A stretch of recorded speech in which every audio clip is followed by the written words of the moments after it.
Colleges के digital classes में आपका स्वागत है। आज मैं आपको बीकॉम फर्स्ट ईयर के बिजनेस मैनेजमेंट सब्जेक्ट में planning chapter पढ़ाऊंगी।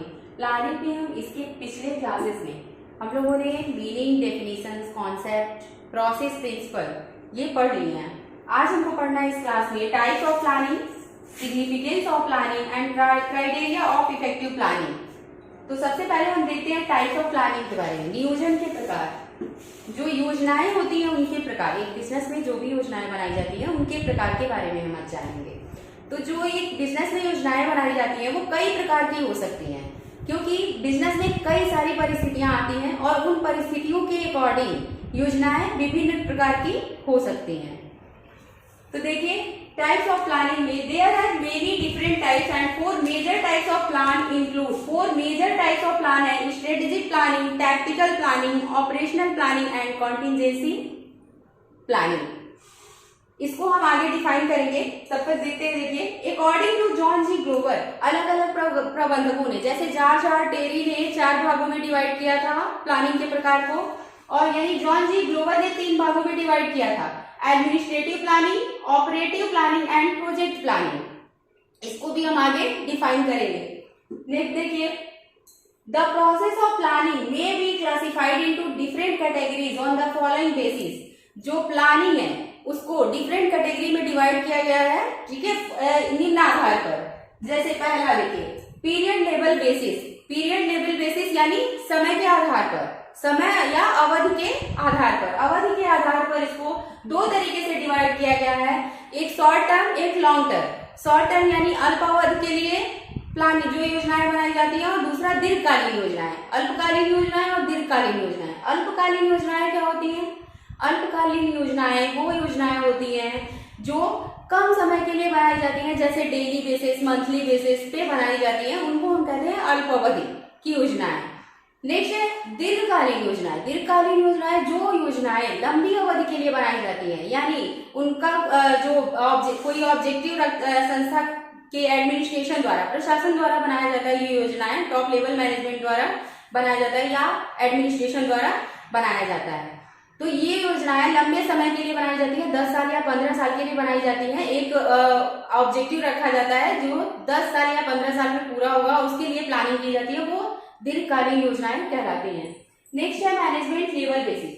Management level basis पे यानी प्रबंध बेसिस पे, प्रबंध के आधार पर, प्रबंध के आधार, जैसे मैनेजमेंट लेवल आप पढ़े होंगे कि इसके 3 लेवल हैं मैनेजमेंट के।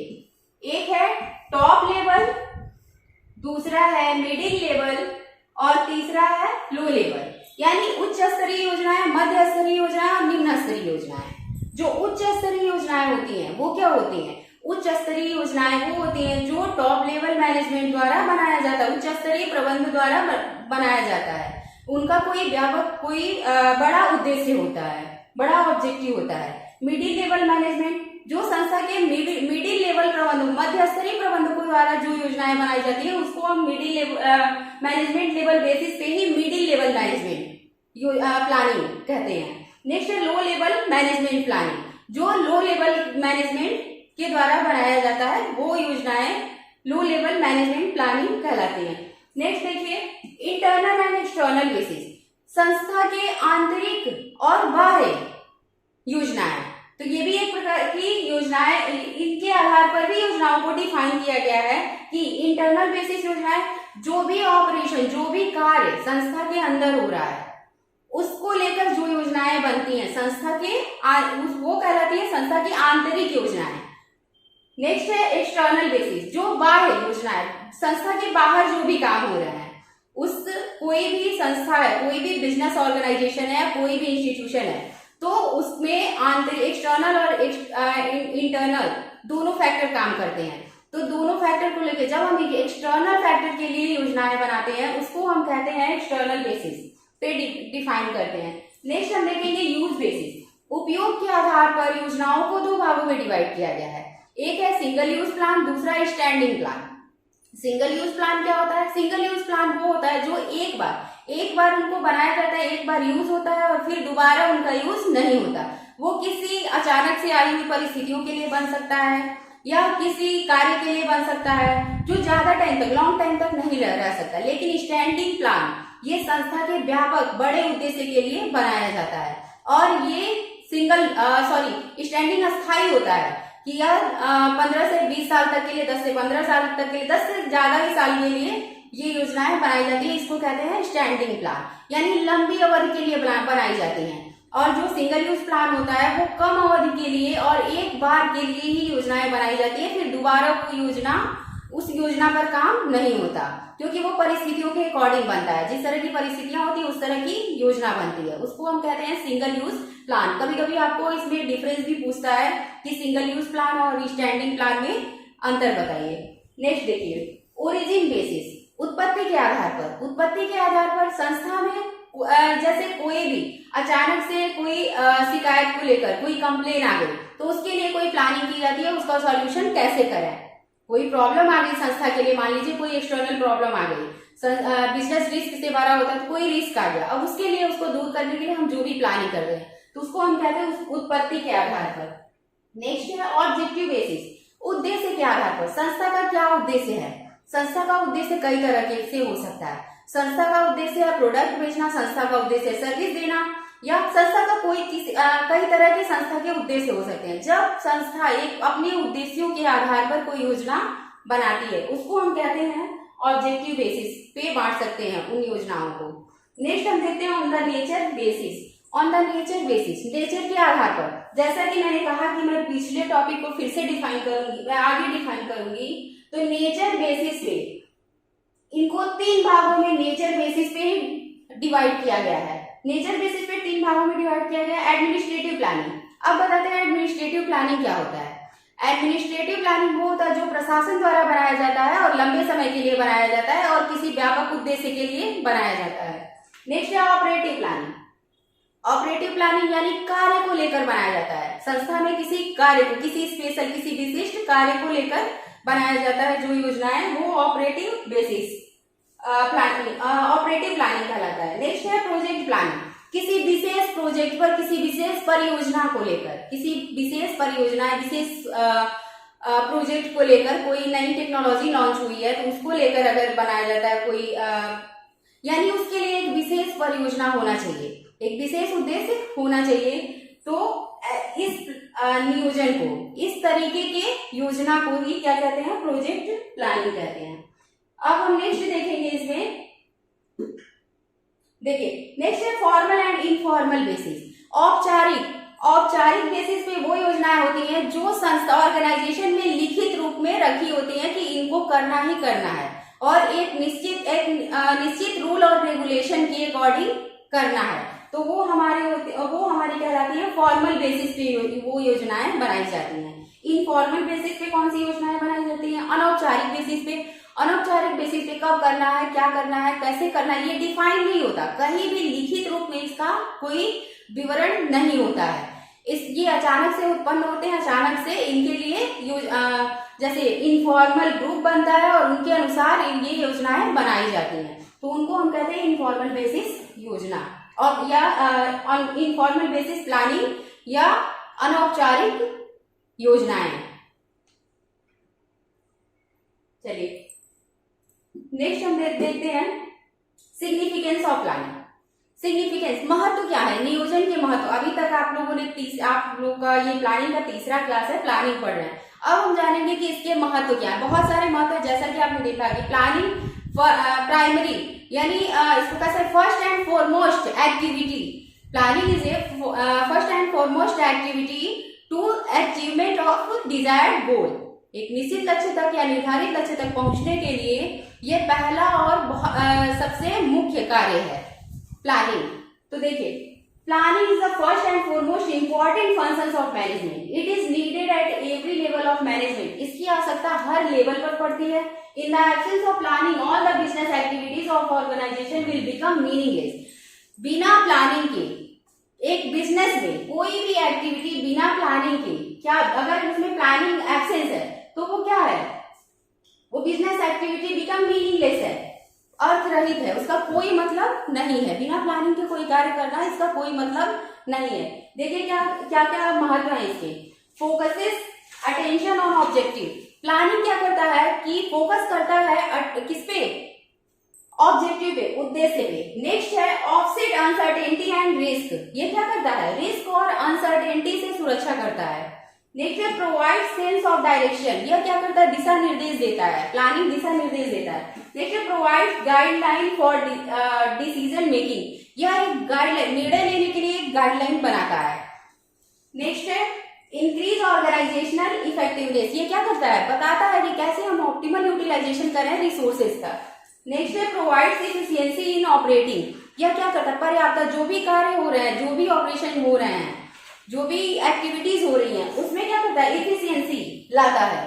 Next ensure better coordination. जो प्लानिंग होता है वो क्या करता है, सभी रिसोर्सेज में बेटर कोऑर्डिनेशन बनाता है, समन्वय बनाता है। नेक्स्ट है फैसिलिटेट कंट्रोल। यह क्या करता है, नियंत्रण करता है, नियंत्रण की फैसिलिटी प्रोवाइड करता है। नेक्स्ट है एनकरेज इनोवेशन एंड क्रिएटिविटी। यह क्या करता है, प्लानिंग से क्या आता है, इनोवेशन, नवाचार आता है, क्रिएटिविटी आती है, नई नई टेक्नोलॉजी का यूज। जैसे प्लानिंग में हम क्या करते हैं, फ्यूचर में क्या होने वाला है उसका पहले से प्लान करते हैं। तो हम क्या कर सकते हैं, प्लानिंग हमने पहले से कर ली है, तो हम उसमें जो भी चेंजेस समय के अकॉर्डिंग अगर चेंजेस करने हैं, जैसे कि मैंने बताया कि प्लानिंग क्या होता है, फ्लेक्सिबल होता है, लूजशील होता है। तो प्लानिंग पहले से किए हैं तो थोड़ा बहुत चेंजेस हम उसमें करेंगे तो उस पर इफेक्ट नहीं पड़ेगा और उस नई टेक्नोलॉजी के अकॉर्डिंग हम चेंजेस उसमें कर सकते हैं। नेक्स्ट देखिए फैसिलिटेट डेलीगेशन।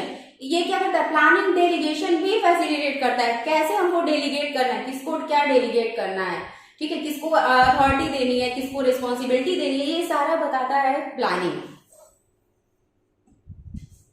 चलिए नेक्स्ट हम देखते हैं लिमिटेशन ऑफ इफेक्टिव प्लानिंग। कोई भी चीज बहुत अच्छा है तो उसके कुछ साइड इफेक्ट भी हैं, तो इस तरह से इसके कुछ लिमिटेशन भी हैं, नियोजन के कुछ लिमिटेशन भी हैं। जैसे पहला लिमिटेशन है प्लानिंग इज कॉस्टली।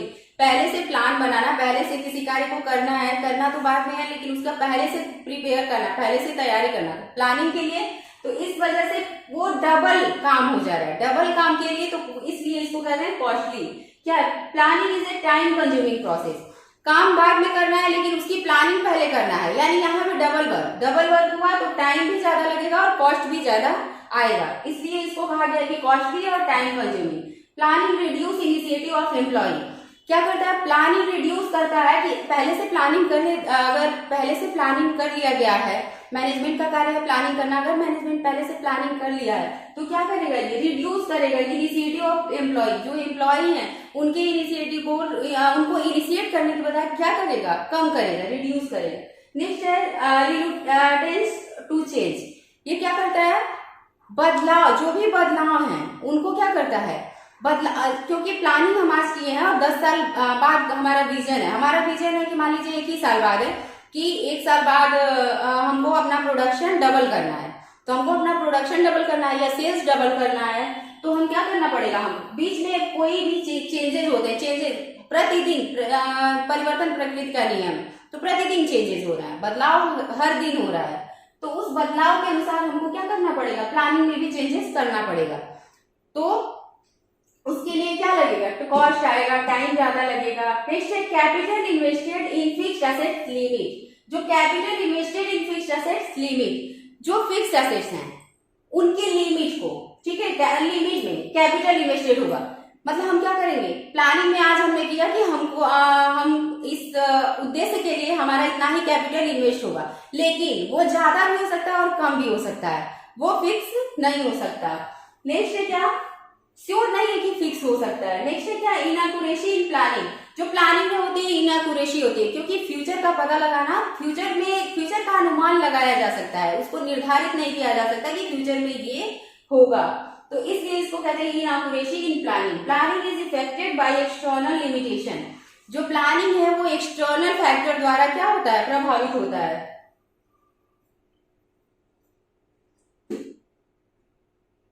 चलिए अब लास्ट टॉपिक देखते हैं हम प्लानिंग का, कि एक अच्छा प्लान बनाना है, एक इफेक्टिव प्लान बनाना है तो हमको क्या करना होगा, characteristics of a good plan. एक अच्छे प्लान के लिए के क्या क्या लक्षण होते हैं, एक अच्छा प्लान बनाना है तो उसके क्या क्या लक्षण होते हैं वो देखते हैं। Plan should be clear.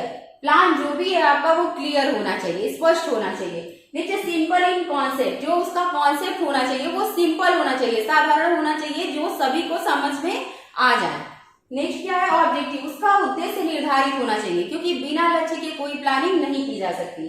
Next है इजिली इम्प्लीमेंटेड, उसको इजिली बढ़ाया जा सके, उसको इजिली आगे फॉलो किया जा सके, फॉलो अप किया जा सके, इस तरह से उसको इम्प्लीमेंटेड करेंगे। नेक्स्ट है इजिली कंट्रोल, प्लानिंग ऐसा होना चाहिए जिसपे इजिली कंट्रोल हो, ऐसा ना हो कि उसमें जो भी प्लानिंग में हम चीजें रिटन में लिखे हैं या कुछ डिसाइड किए हैं वो ज्यादा कॉस्टली हो, वो हमारे क्षमता से बाहर हो, हमारी कैपेसिटी से बाहर हो, ऐसा नहीं होना चाहिए, वो इजिली कंट्रोल होना चाहिए। फ्लेक्सिबल होना चाहिए, प्लानिंग कभी भी रिजिड टफ नहीं होना चाहिए, वरना अगर प्लानिंग फ्लेक्सिबल नहीं है तो वो एक बार फेल होगा तो फिर दोबारा हम उसमें कोई चेंजेस नहीं कर सकते, इसलिए उसको फ्लेक्सिबल होना चाहिए। नेक्स्ट है कंप्लीट, और प्लानिंग पूर्ण होना चाहिए, जो हमारा उद्देश्य है उसको लेकर उस उद्देश्य को पूरा करने तक की प्लानिंग होनी चाहिए, वो आधा अधूरा नहीं होना चाहिए। नेक्स्ट है कॉन्टिन्यूअस प्रोसेस होना चाहिए, प्लानिंग कभी ना खत्म होने वाली प्रक्रिया है, तो इस तरह से इसको निरंतर चलते रहने देना चाहिए। बीच अगर आप प्लानिंग में कहीं भी किसी स्टेप पे अगर रुकते हैं तो आपका प्लानिंग वहां से फिर नया वो डायरेक्शन ले लेगा, तो हो सकता है वो फेल भी हो सकता है और सक्सेस भी हो सकता है, तो इस वजह से इसमें कंटिन्यूटी होनी चाहिए। तो ये रहा आपका characteristics of a good plan. Last topic, अब नेक्स्ट हम देखेंगे इससे क्वेश्चन क्या अराइज होते हैं। Explain the concept of planning and describe its types, इसी से आपको मिल जाएगा। Discuss the importance of planning, महत्व यानी सिग्निफिकेंस आप लिख सकते हैं। Describe in brief the main limitation of planning, जो इसके लिमिटेशन है, जैसे कॉस्टली है, टाइम कंज्यूमिंग है। नेक्स्ट है what are the characteristics of a good plan, जो गुड प्लान है मतलब क्लियर होना चाहिए, फ्लेक्सिबल होना चाहिए, ये सारी चीजें आप लिख सकते हैं। नेक्स्ट हम अगले क्लास में नेक्स्ट चैप्टर पढ़ेंगे, तब तक के लिए थैंक यू।